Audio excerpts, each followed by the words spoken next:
Hello princesses! Today I'm going to be talking about the Etude House Rosy Tint lips. No, you are not dreaming, I definitely did do a review of these last year already.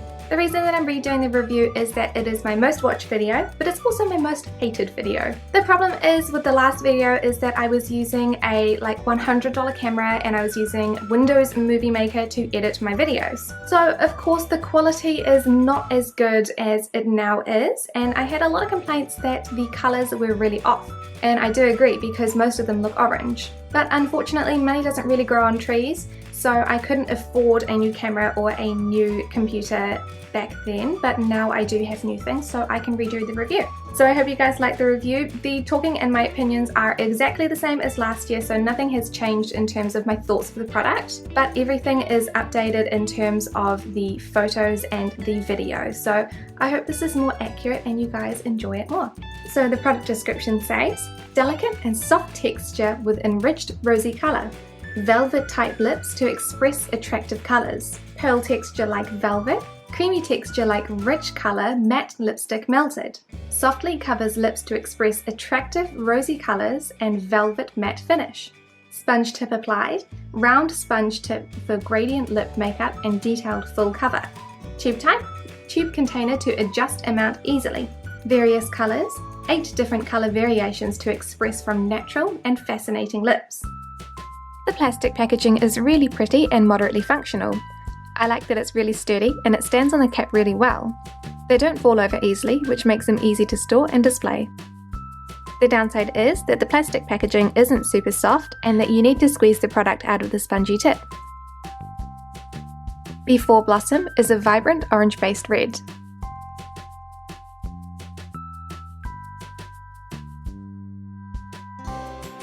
The darker shades from this collection tend to sit in my lip lines in a very obvious way, though it's not as obvious if you're not so close to my mouth.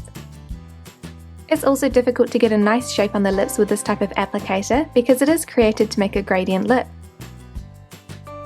I really like this colour as a soft rosy everyday red. Sunny Flower is a happy bright orange. This one is not so fantastic for making my teeth look any whiter.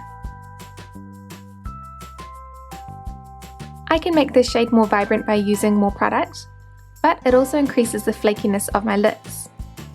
Because the applicators have fuzzy tops, it does lift any loose skin up on my lips. I quite like this colour though. It's not so orange that it makes my skin look really yellow. Rose Petal is a muted rosy red shade.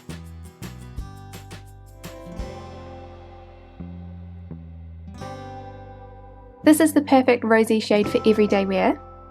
It does look like I'm wearing lipstick, so it's not a my lips but better look, but since it's a muted shade, it still looks quite relaxed.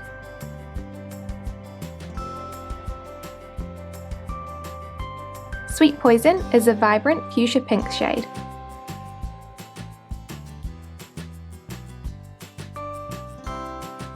This is one of my favourite everyday shades. It's the perfect pretty pink, definitely not a my lips but better pink, but more of a happy springtime pink. This was the first shade that I ever purchased and I still absolutely love it.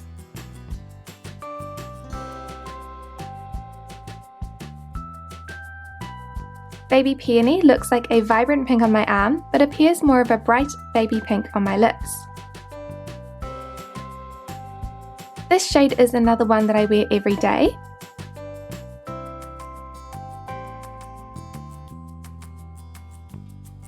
It's an easy colour to maintain because it isn't too far away from my natural lip colour and it fades really gracefully.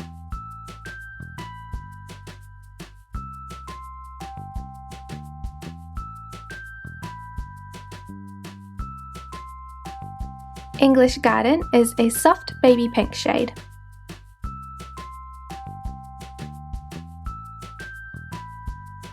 This shade is lighter than my own lips and tends to emphasize dry patches. Up close, my lips do look a little bit shocking because it is so light. It really does emphasize any dry flakes. But in real life, it's not really that bad unless you put your face super close to my mouth. It's a really pretty pink, it just requires a little bit more lip preparation than the other shades do.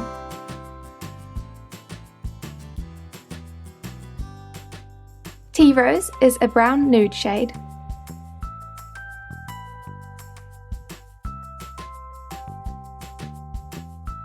This isn't my favourite shade of nude for my skin tone, but it doesn't look like foundation lips or like I'm straight from the 90s, so it's not that bad.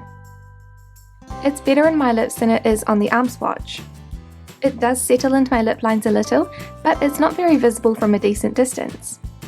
Tiros is a gorgeous colour to grab if you're a little low on nude shades. After Blossom is a vampy berry tone, perfect for autumn and winter makeup. This is a great shade to pick up if you're wanting to get into the vampy autumn shades without going for a very scary deep plum. You can see that it's really easy to get a nice rich colour in the centre of my lips, but you can also see the uneven outline of my lips quite clearly since the shade is quite a lot darker.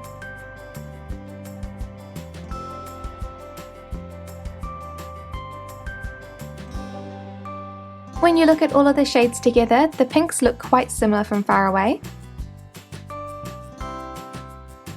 But when you take a closer look, you can see that they are each slightly different, but only ever so slightly.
So I love that these are not awful on dry lips. They are super easy to apply, aside from the fact that the tubes are a little bit hard to squeeze sometimes. They have cute packaging and great wear time. I can wear them for about 6 hours unless I eat in between. You can create a gorgeous gradient lip with these or a full lip colour, and they're well priced at about $9 New Zealand dollars each. I don't love that the packaging can make them a little bit difficult to use.